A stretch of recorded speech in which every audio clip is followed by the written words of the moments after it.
She did weeding inside river. The first scream did not come from the village. It came from the river. A sharp, broken sound that cut through the morning like a knife.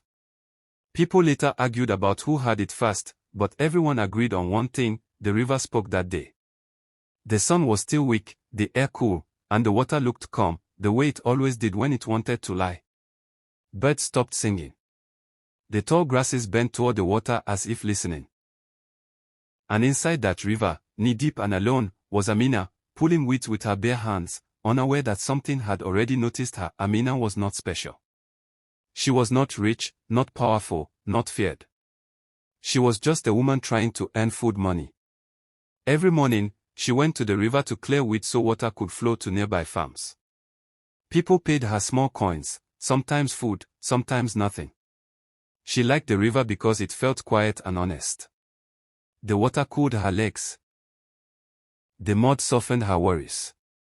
She sang old songs as she walked, songs her grandmother taught her, songs about rain and harvest and safe journeys. That morning, the river looked strange. The water was darker than usual, thick like it had swallowed the night and refused to let it go. The weeds felt heavier too, wrapped around her fingers like tiny hands that did not want to release her. Amina laughed and shook them off.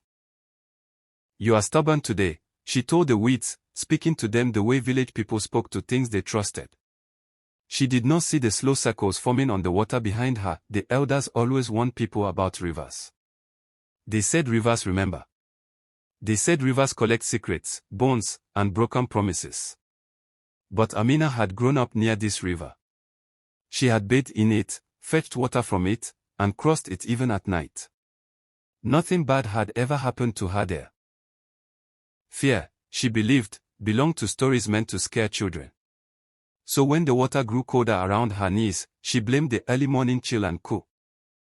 A sound rose from beneath the water. It was not loud, not sudden. It was slow, like breathing. Amina froze. She listened carefully. The sound came again, closer this time, like someone sighing underwater. Her heart beat faster. She told herself it was just air escaping the mud. Rivers do that. Still, she stood very still, her fingers tight around a bundle of weeds, her eyes fixed on the ripples spreading toward her. Then she felt it.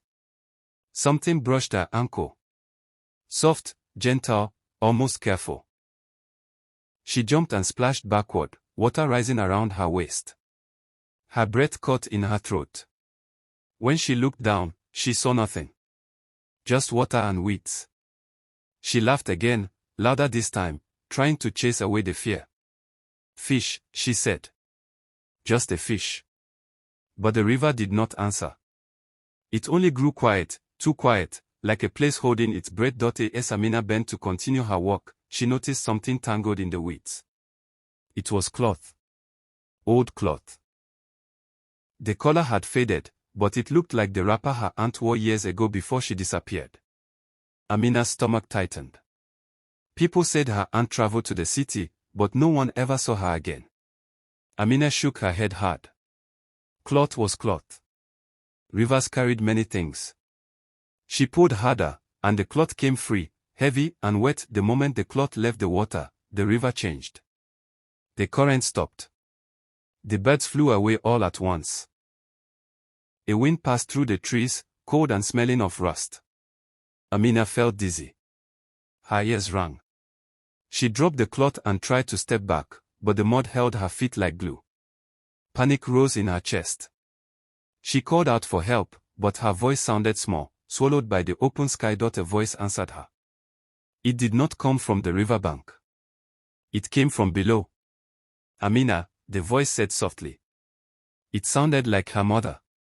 Her mother had died when Amina was 12. Her knees shook. "Come home," the voice whispered. "You have been away too long." Tears filled Amina's eyes.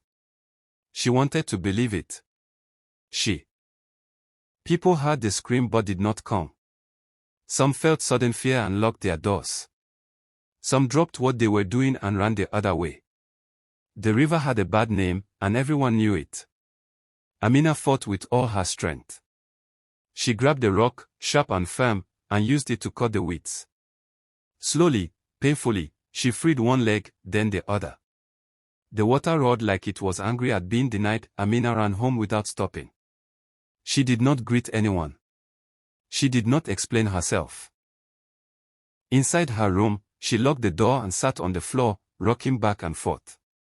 That night, she dreamed of water filling her room, rising to her bed, whispering her name. When she woke up, her feet were wet. The floor was dry.